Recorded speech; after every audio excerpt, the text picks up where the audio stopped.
Kamu percaya nggak kalau mereka bertiga bakal muncul di film ini? Halo teman-teman, berjumpa lagi di video saya. Setelah video-video sebelumnya saya selalu membahas tentang film dan karakter DC Comics, izinkan saya di video ini membahas sesuatu yang lagi hype di Marvel Cinematic Universe. Semoga teman-teman berkenan ya. Yang mau saya bahas kali ini tentu saja teaser trailer dari film Spider-Man No Way Home, di mana saya akan membahas Easter egg dan penjelasan tentang trailer ini. Oke, tanpa perlu berlama-lama lagi, mari kita mulai.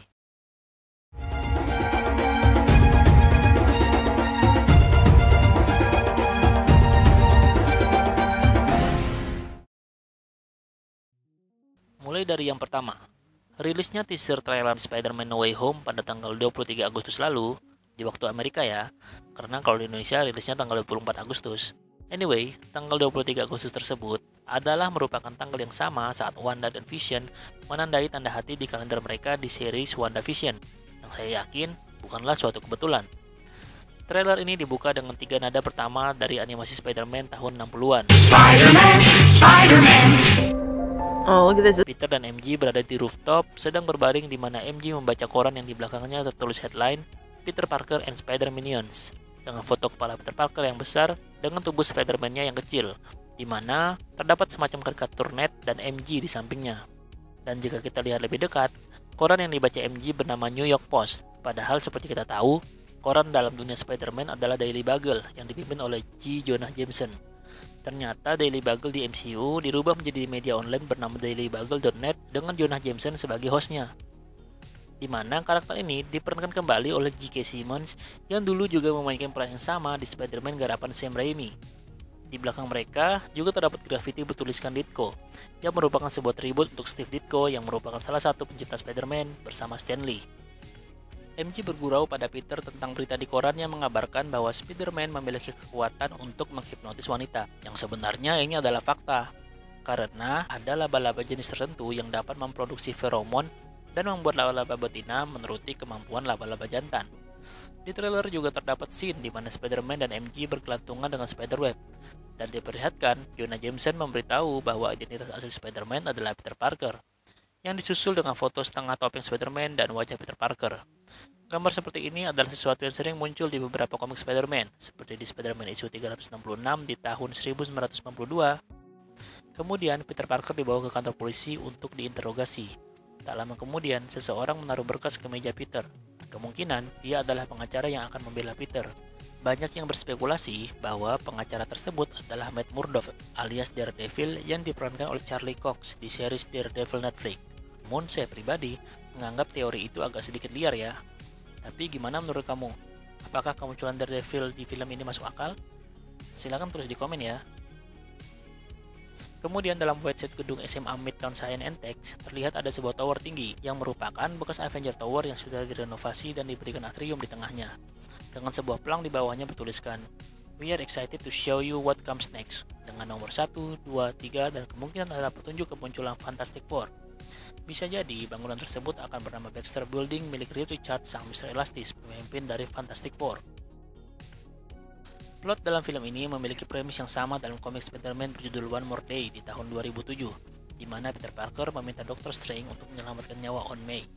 Namun pada akhirnya berakhir dengan membuat kesepakatan dengan Mephisto agar dunia kembali tidak mengetahui identitas aslinya sebagai Spider-Man dan menyebabkan ia harus berpisah dengan Mary Jane, di mana para fans banyak yang tidak menyukai cerita tersebut. Dan walaupun di komiknya memunculkan karakter Mephisto, tapi saya tidak yakin Marvel akan melakukan hal yang sama di film ini. Ya kita tahu lah ya, Marvel sangat ahli dalam memberikan kejutan tak terduga buat para fansnya. Dan memunculkan Mephisto akan membuat film ini menjadi sangat tertebak plotnya. Scene saat Peter Parker menemui Dr. Strange, di sana kita dapat melihat Strange menggunakan jaket tebal karena di sangat turun berisi salju yang entah datang dari mana. Dan di dalamnya ia memakai hoodie bertuliskan Columbia University yang merupakan kampusnya Dr. Strange. Terlihat juga, Dr. Strange memegang mug bergambar rubah dengan tulisan "Oh, for fuck's sake". Kemungkinan ini adalah tribut untuk studio 20th Century Fox yang telah membuka jalan MCU dalam memberikan kesempatan crossover karakter-karakter yang dipegang oleh Fox seperti Fantastic Four, X-Men, dan lain-lain. Lalu ada scene di mana Peter Parker membuka topengnya dan memakai kostum Spider-Man berwarna hitam. Kostum ini sempat bocor dalam bentuk mainan yang dikeluarkan oleh Hot Toys.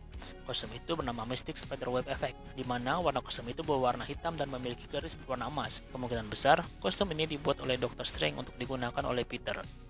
Gedung ini sendiri adalah sebuah fasilitas untuk para orang yang tidak punya rumah bernama Fish, di mana kita bisa melihat poster bertuliskan Fish ditempel di dinding. Di komik, Fish adalah organisasi tempat Peter Parker bekerja, dan di game Spider-Man PS4, organisasi ini memiliki peran besar dalam ceritanya. Ada kemungkinan dalam film ini, Peter bekerja di Fish sebagai bentuk community service akibat perbuatannya yang dituduh membunuh Mysterio. Perhatikan saat Dr. Strange sedang membacakan mantra. Di sana terlihat ada 4 lingkaran yang awalnya miring, lalu menghancurkan realitas di sekitarnya dan membuka kehampaan dengan samar-samar. Scene ini terlihat tidak jauh berbeda dengan kehampaan di Sacred Timeline yang mengelilingi Citadel End of Time pada episode final series Loki. Pada series tersebut, kita mengetahui bahwa Sacred Timeline berbentuk seperti lingkaran. Jadi dapat kita simpulkan bahwa tiap lingkaran mewakili universe yang berbeda. Satu untuk MCU, satu untuk Spider-Man Tobey Maguire, satu untuk Spider-Man Andrew Garfield, dan keempat mungkin untuk universe Venom Tom Hardy. Komponen mantra yang bertabrakan dalam memecahkan realitas sepertinya mengakibatkan penjahat dari universe lain menyeberang ke universe ini. Selanjutnya, scene di mana ada semacam badai pasir di mana di sana terdapat Van Daily Bugle. Lalu tak lama terdapat petir yang menyambarnya. Kemungkinan kita akan melihat ada 2 villain dari 2 film Spider-Man berbeda di sini, yaitu Electro dari Amazing Spider-Man dan Sandman dari film Spider-Man versi Tobey Maguire, di mana Jamie Foxx sang pemeran Electro telah mengonfirmasi dia akan muncul di film ini, sedangkan kemunculan Thomas Hayden Church masih menjadi rumor. Lalu di sini ini diperlihatkan Peter sedang berdiri dan tiba-tiba dari belakang ada sesosok makhluk yang mencoba menyerangnya, yang kemungkinan ini adalah Lizard dari film The Amazing Spider-Man. Kemudian kita melihat bola granat yang berwarna hijau yang sepertinya tidak asing. Ya, itu adalah granat dari Green Goblin yang muncul di film Spider-Man garapan Sam Raimi. Ditambah adanya suara tertawa Green Goblin di scene ini yang menjadi sebuah petunjuk bahwa kemungkinan Green Goblin yang diperankan oleh Willem Dafoe akan muncul di film ini. Kemudian di scene berikutnya, kita melihat kemunculan Dr. Ock dari bawah George Washington Bridge dengan mechanical arms dan menyapa Peter Parker. Ini adalah jembatan yang sama saat Dr. Ock mati tenggelam di film Spider-Man 2 tahun 2004 yang seakan-akan menggambarkan seolah ia bangkit dari kematiannya dari sungai tersebut. Seperti kita tahu, Dr. Ock ini adalah versi Dr. Ock dari film Spider-Man Sam Raimi yang diperankan oleh Alfred Molina. Kemunculan Alfred Molina sebagai Dr. Ock ini adalah hal yang paling bikin saya kaget saat pertama kali nonton trailer ini. Karena selain memunculkan villain Spider-Man di universe Sam Raimi, juga sebagai sebuah pertanda besar bahwa Spider-Man Tobey juga akan muncul di film ini. Dan jika itu benar-benar terjadi, maka film ini akan menjadi sebuah film sangat menarik. Setidaknya akan mendatangkan nostalgia bagi para penonton Spider-Man di era Sam Raimi seperti saya. Banyak yang berspekulasi bahwa ketika Dr. Ock menyapa Peter, ia bukanlah menyapa Peter Parker versi Tom Holland, melainkan Peter Parker versi Tobey. Namun itu hanyalah sekedar fan teori, karena ada fan teori lain yang mengatakan bisa saja kita hanya tertipu dengan trailer ini, karena mungkin saja kemunculan Alfred Molina sebagai Dr. Ock hanyalah sebagai fan service dan tidak ada hubungannya dengan universe Sam Raimi, seperti J.K. Simmons yang di-cast ulang sebagai Jonah Jameson. Apalagi mengingat Dr. Ock sudah mati di film Spider-Man sebelumnya. Ya, hanya waktulah yang bisa menjawab apakah Dr. Ock ini terhubung dengan universe Sam Raimi atau tidak. Namun saya pribadi tetap excited atas kembalinya Alfred Molina sebagai Dr. Ock, walaupun jika nanti ia bukanlah datang dari universe Sam Raimi.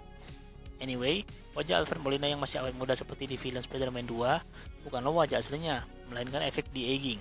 Sama seperti Marvel membuat wajah mudanya Tony Stark di film Civil War dan Nick Fury di film Captain Marvel. Sebenarnya masih banyak hal yang bisa kita bahas di trailer ini, namun saya rasa biar videonya gak kepanjangan, cukup itu saja dulu ya yang saya bahas. Kecuali kalau ada request yang minta pengen bahas lagi, mungkin saya pertimbangkan untuk bikin part 2-nya. Itulah dia pembahasan dan trailer breakdown dari teaser trailer Spider-Man No Way Home. Semoga dapat menambah informasi kamu ya terkait Easter egg dan detail di trailer ini. Menurut kamu hal apa nih yang paling menarik di trailer ini? Tulis pendapat kamu di kolom komentar ya. Terima kasih untuk kamu yang sudah menonton video ini sampai habis, dan jika kamu suka video seperti ini, jangan lupa untuk klik like, comment, subscribe, dan bunyikan lonceng agar kamu dapat notifikasi setiap saya upload konten baru. Sekian dari saya, semoga bermanfaat dan sampai jumpa di video saya yang berikutnya. See ya!